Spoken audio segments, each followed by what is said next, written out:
વલસાડ જિલ્લામાં પણ કમોસમી વરસાદ વરસ્યો અને અહીંયા પણ ખેડૂતોની હાલત કફોડી થઈ ગઈ। ખાસ તો અહીંયા ડાંગર, નાગલી, શાકભાજીને મોટું નુકસાન થયું છે। ખેડૂતોની હાલત કફોડી થઈ ગઈ છે કારણ કે અહીંયા 75,000 હેક્ટરમાં પાકને નુકસાન થયું છે। ધારાસભ્ય અને સાંસદે ખેડૂતોને સહાય આપવા મુખ્યમંત્રીને પત્ર લખ્યો છે।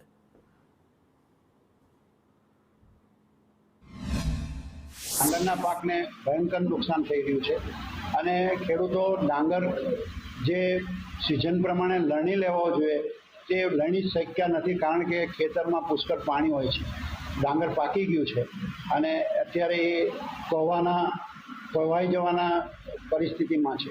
એટલે ખેડૂતો આર્થિક રીતે ઘણા પાયમાલ થયા છે। સરકારશ્રીને મારી વિનંતી છે કે કોઈ પણ સંજોગોમાં સર્વે કરાવી ખેડૂતોને રાહત મળે એવા પ્રયત્નો કરવા જોઈએ। જ્યાં જોઈ ગામડામાં જાઓ, જ્યાં જોઈ ત્યાં નુકસાન થાય એક બાતનું થઈ જ ગયેલું છે, કાંઈ મળે નહીં।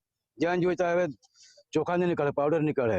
તમે 400 રૂપિયા કિલો આપણે ભાત લેવાનું લાખવાનું, એમાં તમે 400 રૂપિયા જ 1 કિલોનો ભાવ હોય, એમાં 100 કિલો લઈ જાઓ તમે ખાલી 10 કિલો ચોખા નહીં નીકળે, ખાલી પાવડર જ બધું।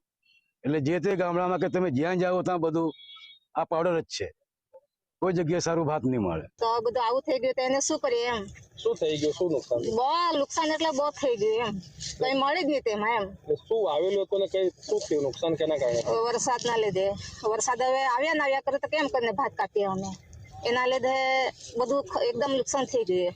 હવે આના પાસે જીવાનું અમારે હવે કાં જાય? દૂર બી તો અહીંયા વાપી સુધી જવા પડે ત્યારે તે હોય તો કોઈ દિવસ રિક્ષા મળે નહીં મળે તો કઈ મજૂરી બી નહીં મળી રહે। એવું સરકાર જે સહાય આપે છે હેક્ટરમાં આપે છે। મારી સરકારને વિનંતી છે કે નાના ખેડૂતો, મારા કપરાડા વિસ્તારમાં તો નાના ખેડૂત 5 ભાઈઓ હોય અને 2 એકર જમીન હોય તો એના 20-25 ગુંઠા એક જણના ભાગે હોય તો નાના ખેડૂતને ધ્યાનમાં રાખીને સહાય ચૂકવવા મારી વિનંતી છે। એટલે અમે તો સરકારને તમામ ધારાસભ્યોએ લેટર લખીને આદરણીય મુખ્યમંત્રીશ્રી અને કૃષિમંત્રીશ્રીનું ધ્યાન દોરી દીધું છે। જે શાકભાજીના જે આખા ખેતરો જેમણે મહા મુસીબતે ઊભા કર્યા એ પૂરા મુશ્કેલીમાં મુકાયા છે।